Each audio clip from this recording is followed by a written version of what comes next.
Hello, good morning guys. Update ko lang kayo dito sa kasaba ko kasi sinubukan ko yung Clear Max na walang halong 2,4-D. Ito nangyari, okay naman siya. Basta wag mo lang patamaan yung talbos. Ang mangyayari kasi magdidilaw yung talbos niya pag inano mo ng kwan. Pero after a week or a month, makaka-recover yung mga yan. Huwag mo lang patamaan yung talbos kasi pag tinamaan yung talbos, ito ang mangyayari. Meron akong nakita dito na ayan, ito tinamaan, napaliguan, kaya ewan ko kung makakasurvive pa to.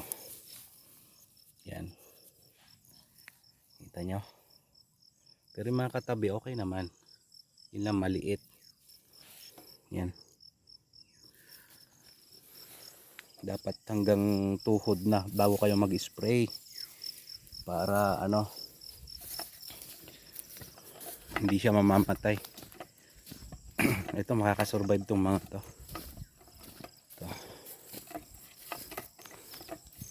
Clear Max po yan na walang halong 2,4-D.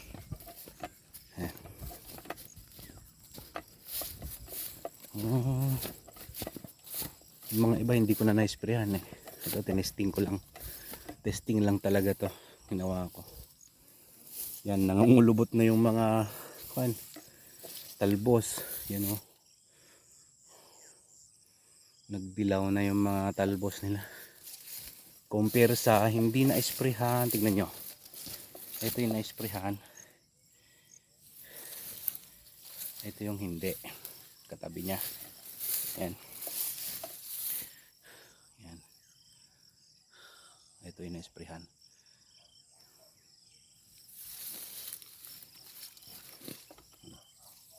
Clear Max.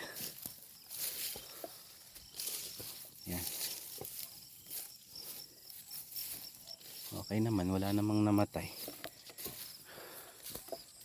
Makakasurvive pa yan.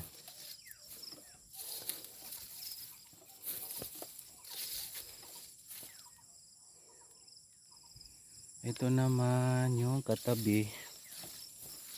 Binanatan ko rin ito ng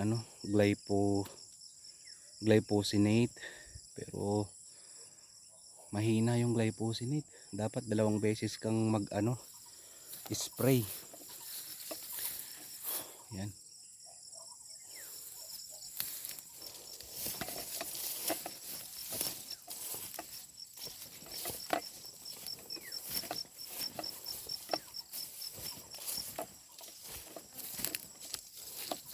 Hindi ko inisprayhan lahat kasi lang ako, tinesting ko lang tong sa gilid-gilid, tignan ko kung okay para sa susunod na taniman. Alam ko na yung gagawin, kung okay ba talagang gamitin ito or nakakasama sa pag ng kamot ng kasaba. Ayan, ito binanatan ko to.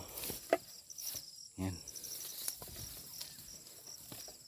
pero ito hindi ko na tabi niya madamo pa rin.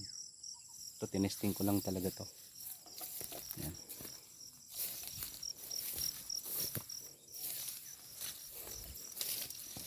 Take note guys, Clear Max po ito. Clear Max na walang halong 2,4-D.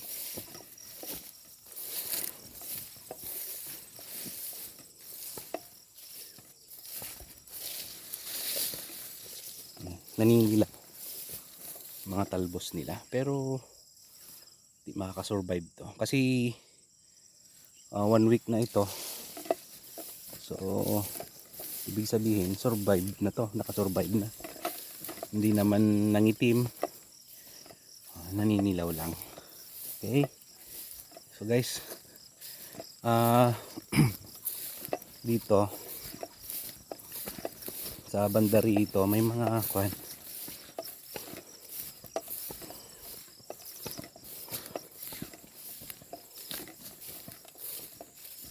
Ito, inisprehan ko.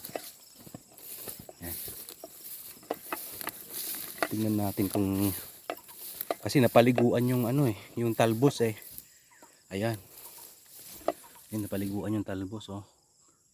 Pero nagso-survive naman. Yan. Makapal kasi.